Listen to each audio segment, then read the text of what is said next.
దీనమ్మ నేల నుంచి వచ్చానేటి? ఎందుకే మీరు ఇక్కడికి ఎందుకు వచ్చారు? నేనా ఎండలు బాగుంటే బట్టలు ఆరేసుకోవడానికి వచ్చాను భయ్యా. ఒక్క ప్రశ్న తిన్నగా సమాధానం చెప్పరా? నువ్వు తిన్నగా అడిగితే నేను తిన్నగా ఎందుకు చెప్పను భయ్యా. టాక్సీ డ్రైవర్ గా ఉద్యోగం వచ్చింది తాత. నీకు షుగర్ కదా, అందుకే సీట్లు పట్టరాలేదు. రైట్ కదా లెఫ్ట్ నీ పీక్ వస్తే సినిమాలు పోతురా. Left sir. లైఫ్ లో చాలా మంచి మార్పులు జరుగుతాయి. ఆహా నా బొంగు. ఆయన ఒక్క కాలుతోనే నడుస్తాడనమాట. ఎందుకండి?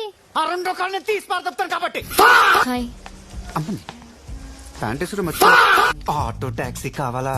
ఒంటలుంటే ఒంటలు అవి కూడా లేదనుకో, నేను ఒంగుంటాను, నా మీద ఎక్కువ మోసుకెళ్ళిపోతాను.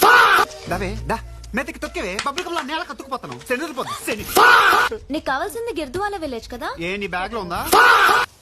అలా చూడక నీకు కూడా పెడతారు. అనుకొచ్చిన దేవుడివి 534 మందిని కాపాడుతానా? 35 అయితే ఉన్న ప్రాబ్లమా? చెప్పినట్టే నువ్వు నిప్పుతో వచ్చావు, నీరుతో వచ్చావు. యాక్చువల్ గా నేను దెబ్బతో వచ్చాను, తగ్గంగానే కట్టుతో వెళ్ళిపోతా. చీచు బాగుందండి.